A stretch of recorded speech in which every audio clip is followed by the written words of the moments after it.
Welcome back to the Naked Proverbs podcast, where we unclothe the truth about Black love, family, and marriage.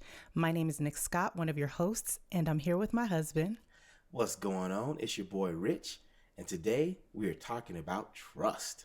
Right at the start of every episode, we always remind our listeners that we are not trained, licensed, or professional therapists or counselors. We've been married a very long time, and Naked Proverbs is our platform to share our stories, our opinions, our advice, and of course, our experiences. If you haven't already, make sure that you're following Naked Proverbs on whatever podcasting platform you are listening on. And if you like what you hear, show us your love and support by giving us a 5-star rating on iTunes or wherever you're listening right now. And as always, we want to say thank you to our listeners. You have chosen to tune in on the last episode of this decade, as well as the last episode of the year. Thank you for tuning in once again. Cornrows, locks, afro puffs, natural hair, twist out, burnout. Burnout? I don't know. Like making up hairstyles, braids. These are all styles that Black men and women have worn through the ages. And unfortunately, those hairstyles have caused people to lose their jobs in America. Or not get the job in the first place. Yep. So I was reading an article, as I always do. You know, it's a great way to learn because whatever's on the internet has to be the truth. It's all true. But I was reading that in Florida, they are working to pass what's called the Crown Act. CROWN, like Crown Royal, but it's the Crown Act. And it is all about ensuring that men and women of color can wear their hair as they see fit and not be discriminated against in the workplace. While I think that is great in many ways, it also is one of those things where it's like, wow, we actually have to have a law that allows Black people to wear their hair naturally or in styles that are pretty predominantly found in our culture. First of all, Florida's not the first state to do this. I believe California was the first state to do this. I don't know if it was earlier this year or last year. And recently, a lot of other states have followed suit. New York, I believe New Jersey, most recently Florida. And the Crown Act it's actually an acronym, and it stands for Creating a Respectful and Open Workplace. And I do agree that it's mind-blowing that we have to pass laws that, quote unquote, protect us as Black people from wearing our hair in our traditional styles, or let's be clear, in the way that it grows out of our scalp is deemed unprofessional a lot of times. I think that's crazy, but I also feel like, is it something that's really going to help us, or is it something that's ultimately going to hurt us? I think it's like so many other things. There are laws that are created to hopefully bring equality, but they ultimately bring more separation. Because here's the reality. If I'm a business owner in one of those states that you mentioned, and someone comes in and they want to get a job and they have, let's go with locks, and I don't want to hire them, I'm not going to hire them. I'm never going to sit there and tell them, I didn't hire you because you have locks. I'm going to find a justifiable reason. We had a better candidate. You didn't meet the qualifications we were looking for. You weren't a good fit. And guess what? Those things aren't protected. So you didn't get the job, and it is what it is. So it's great that we have these acts that are created, but unfortunately, does it really change anything, honestly? I don't think so. I think it makes it harder, because what about the woman who had the locks and it went up to the Supreme Court or whatever, and she ultimately losing because the company said something about her conditional job offer was contingent on whether or not she cut her locks off. And obviously, I don't think anybody should cut their hair or change their hair to accept a job. And she ultimately didn't. And then they took their offer back. Well, in that particular situation, the company gave her a conditional offer, right? Now, companies aren't even going to give us a conditional offer. They're just not going to give us an offer at all because of our hair. So if they don't like your locks and they don't like your afros, they don't like your braids, or they don't like whatever hairstyle it is that you're choosing to wear to your job interview or to work, now you're not even getting the opportunity at all, because like you said, they're coming up with whatever other reason that's not protected to say, this is why we didn't offer you the job. And I think that's the big thing in our community that we have to realize is, if they don't want you, they don't want you. If they don't like you, they don't like you. There is not a right hairstyle, a right way to wear your pants, a right color to wear. At the end of the day, if someone doesn't like you, they don't like you. If someone doesn't want to work with you, they don't want to work with you. So it's important to me that we as a community learn to work together, that we figure out ways that we can support one another and we can build our own. Period. So instead of always going to the others that don't want us, haven't wanted us since slavery ended. Never wanted us. They only wanted us so they could be lazy. Let's be real. But they haven't wanted us since we were freed, emancipated. Because technically we weren't freed, we were emancipated. There's a difference. And we're still not free. So they didn't want us then, but now we all believe, well, if you just straighten your hair, then it'll be okay. Well, if you don't wear that bow tie, because that's just too intimidating. How the hell is a bow tie intimidating? Well, because the Nation of Islam wore bow ties. Okay. And so does the geeky guy with glasses. But it's like every little thing we're told to change and to be more conforming. And I just think we need to reach the point of understanding that we will never conform enough, because the color of our skin is not theirs. So therefore, we will never be accepted or fit in like we want to believe we will. And it's time for us to just power up, move out, and do our own thing. Power to the people. Black is beautiful. Yes, it is. Can you even really be married if you don't trust your spouse? No, but there's lots of people that are married that don't trust each other. Then I can promise you their marriage is not thriving. I would agree with that. Their marriage is at a standstill, or it's even dying. Because the reality is, when you have trust in a marriage, it is a place of safety. It is a place of honesty, of truth, and transparency. Mm-hmm. So if you are not trusting your spouse and you're lacking any of those words, then how can you really have a fulfilling marriage? How can you really say you're in love and you just wake up excited to spend your moments, every waking moment with this person that you don't even trust? You don't even believe the things they're telling you. You don't even believe the actions that they're doing are building your marriage or are healthy for you. So for me, it's like you cannot have a great marriage if you don't have trust. And I do not disagree with that one bit. But I would also say that, just to add to that, a lot of people's behaviors in marriage, and especially when it comes to trust, it came from watching their parents in their relationship and also experiences from their past relationships. So they're bringing baggage, trust baggage, if you will, into their own marriages and not necessarily recognizing what those actions are that would cause mistrust either with themselves or with their spouse. And I think that's a great point, because a lot of times in relationships, people fall out of one and right into another one. Mm-hmm. So they never actually take the time to evaluate what went wrong, what was my part in it, what were some things I put up with that maybe I shouldn't have.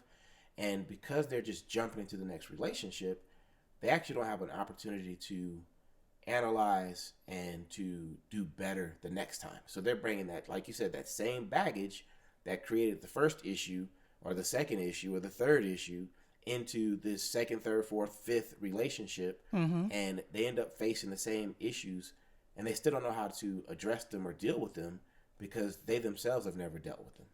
But if we're being honest and completely transparent and naked up in here, people suck at self-accountability. Nobody wants to look at themselves in a relationship, a past relationship, and say, I did this wrong and I'm going to self-correct that. And when it comes to trust, because trust is one of those things that manifests itself as fear. You know, I've said this before, fear shows up in a lot of ways, and it shows up in so many ways people don't even know how to identify it. Like, if you're sneaking through your spouse's stuff, it's because you don't trust them. It's not because you're looking out for them or whatever reason and rationale you made up in your head. It's because you don't trust them. If you are constantly FaceTiming your spouse when a simple text or phone call because you want to see where they are they where they said they gonna be, that is a lack of trust, not whatever other reason that you came up with in your head to make yourself feel good. That's a lack of trust, and it's fear. Or even ear hustling at public gatherings. Like, this is one thing that bothers me at a gathering. Like, when you're in a place, and usually the women will break off and do, you know, in one room and have a conversation, and the men will break off and have a conversation. We're sitting here talking, or y'all are sitting there talking, and one or the other be like, what you say? Huh? Who? What? When? Where? Why? First of all, why are you all up over here in what the other party's talking about? It's because you don't trust them. That's good. I think we can wrap this up right here. I'm just playing. I know you got more to say. I mean, I think that is so true because, you know, you hit on a lot of great points. And the reality is when you are fearful, you start to not trust because you don't know how to handle that fear. You don't know how to address that fear that's in your relationship, in yourself. And then when you start to not trust, you start having all these little demons, little devil on each arm, right? And you got the little devil saying, oh, she must be out doing, oh, he must be doing. And instead of you actually trusting your spouse, you listen to that nonsense, which creates more issues and drama in your marriage. Because now your spouse, husband or wife, feels like, I can't even go out with my friends without you questioning where I'm at. Or I can't even go to the grocery store without you wondering what else is going on. Like, instead of always jumping to the conclusion that something negative is happening, maybe they stopped to pick you up your favorite dessert. And that's what's taking a little bit longer. And they just wanted to surprise you. But now on their way to pick it up, you're blowing up their phone. Well, you've been at the store for 10 minutes. What's going on? Where you at? I mean, it only takes 3 minutes to get there, 2 minutes to go down aisle 7, and then another 2 minutes to get back. You should already be back. What's going on? And now they're like, I don't want to buy this fool nothing. So you start to hurt yourself and your opportunities to be blessed in your marriage because you lack trust. And so you really have to address that and figure out what is your button. What is that thing that's causing you to have mistrust?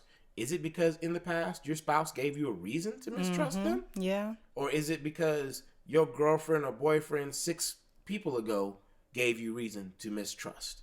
Or is it because your mom or your dad gave you reason to mistrust? Like, and if it's those issues, deeper issues, then that's not your spouse's problem or issue. That's your issue that you need to go get some help and some counseling for and dig deeper and find out why.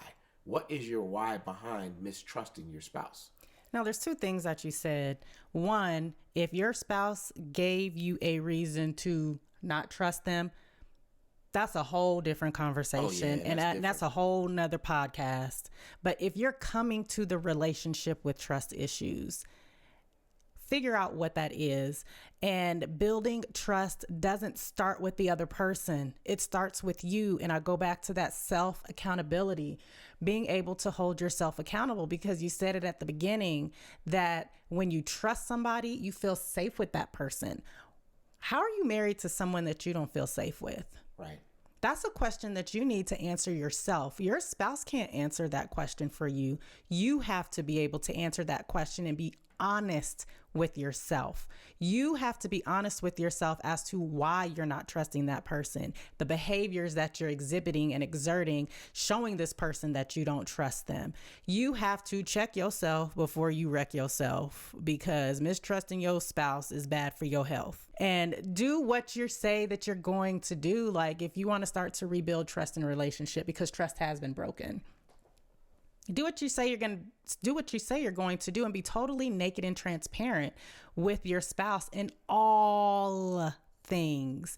And we've had these conversations before on Naked Proverbs. We talked about phones. We don't lock our phones. Sure don't. Our phones are not locked. My husband can pick up my phone at any moment, anytime, any place, in front of whoever, wherever, and open up my phone and see who the last person I texted, who the last person I called, who left me a voicemail. And it's not because he needs to see, but if he wanted to see, he could see. And I don't have any problem with that. I don't have any problem because I'm not hiding anything. We've said this and we've kind of danced around it, but reality is, trust is something that is easily broken in a marriage, but it takes time to rebuild it. Mm-hmm. So even as we talk about different ways that you can rebuild that trust that's been lost or broken or damaged, understand that it's not an overnight fix. It takes time to rebuild somebody's trust.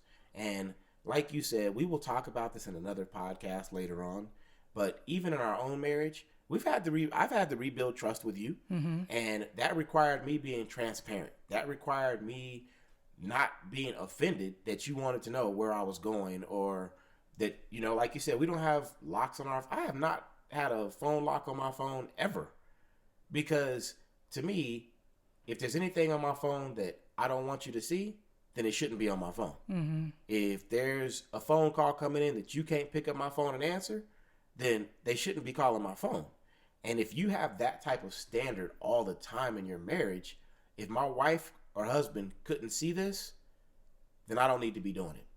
Then I promise you, you will avoid a lot of issues and conflict in your marriage, and you won't be damaging trust. But if you are hiding things, and you've got secret apps, and you've got secret places that you put things, and you've got the phone lock on, not because if I lose my phone, I don't want somebody to steal it and be able to have it. And that's a cop-out reason anyway. Because I can erase my phone right now from my laptop. I can turn off my phone right now from my laptop. I can go to our cell phone carrier and have my phone stopped immediately and track it.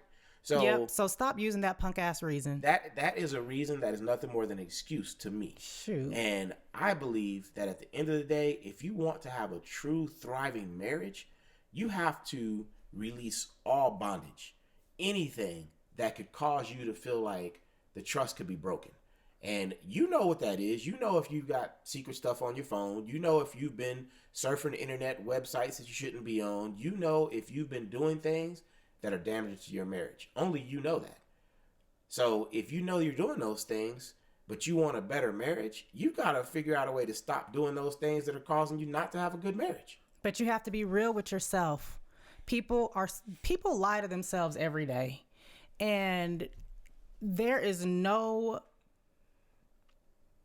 I guess, bigger space that people lie to themselves in is in their marriage.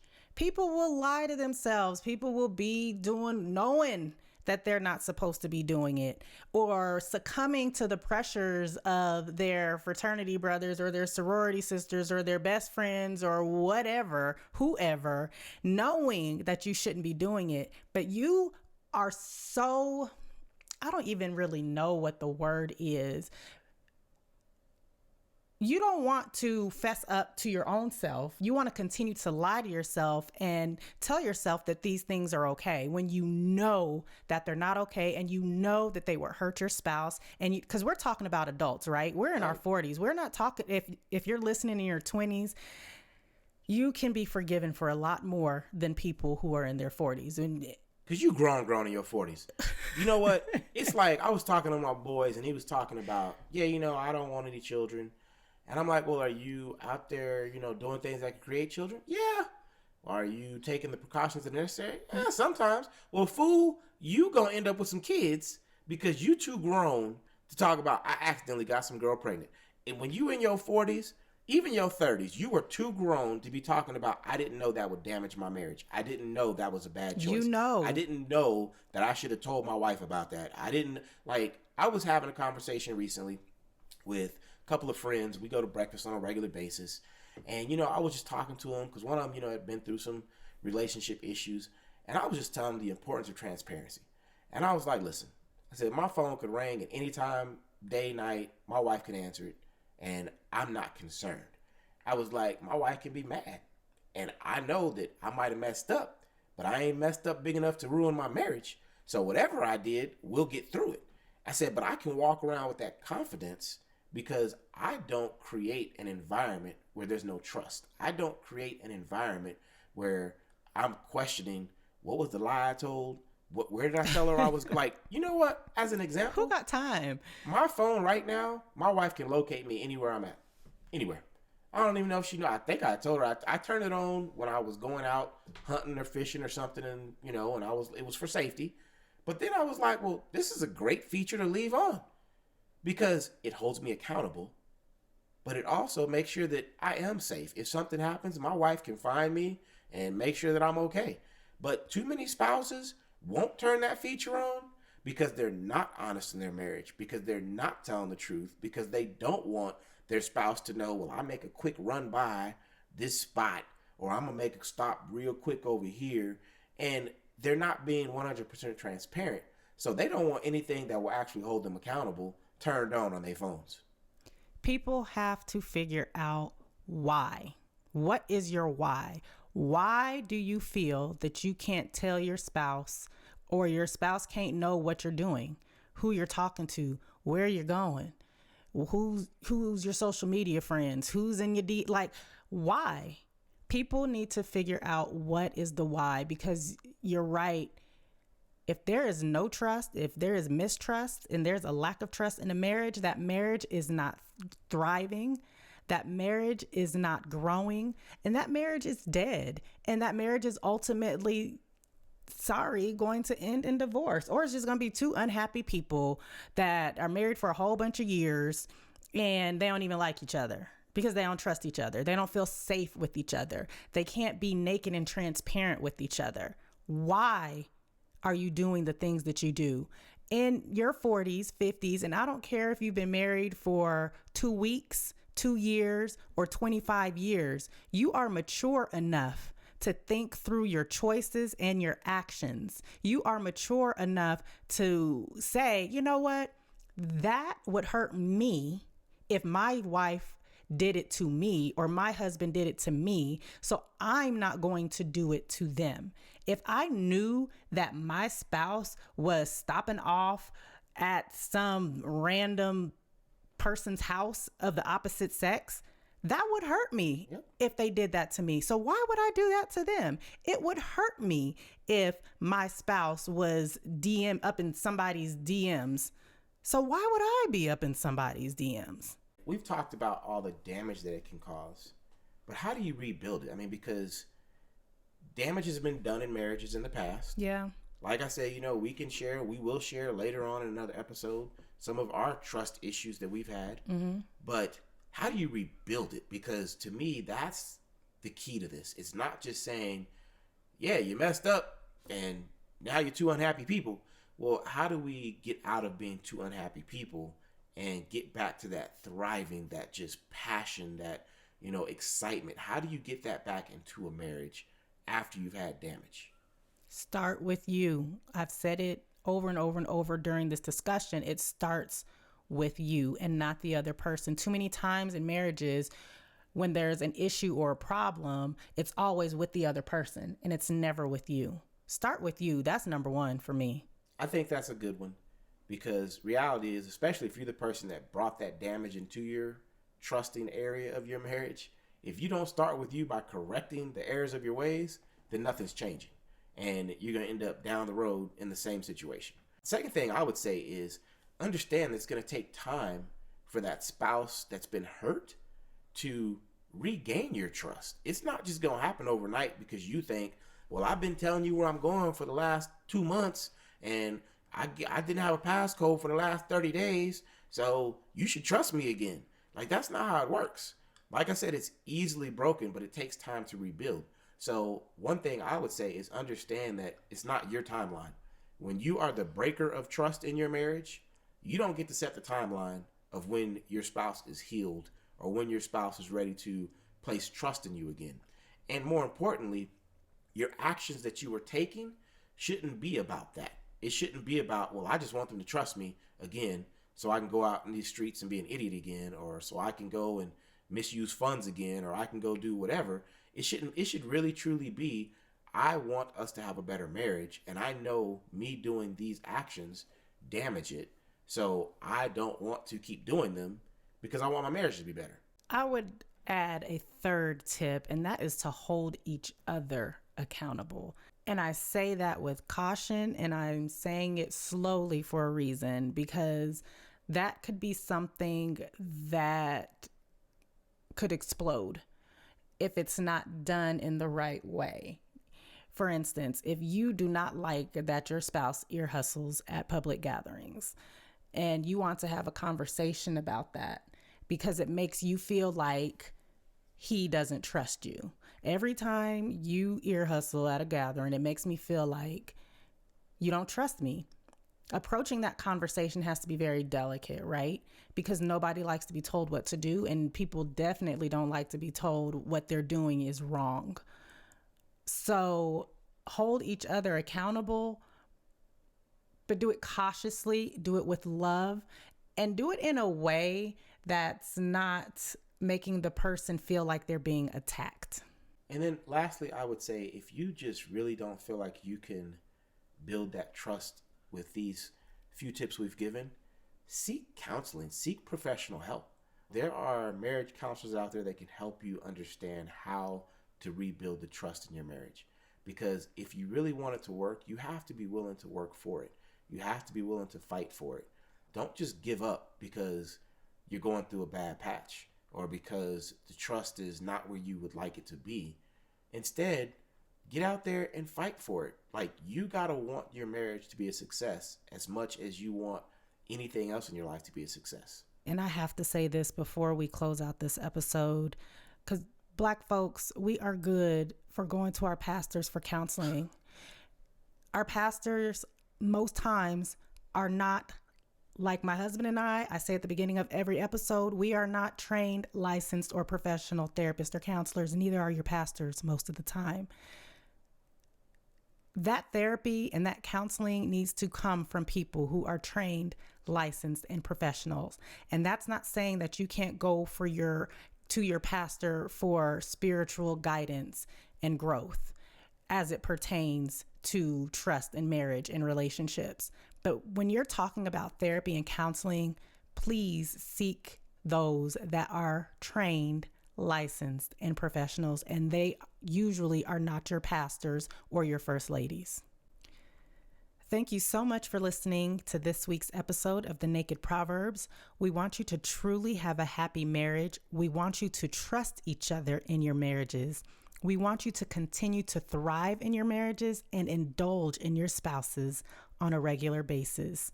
Don't forget to follow the Naked Proverbs on whatever platform you are listening on, and we will talk to y'all in the new year. Peace.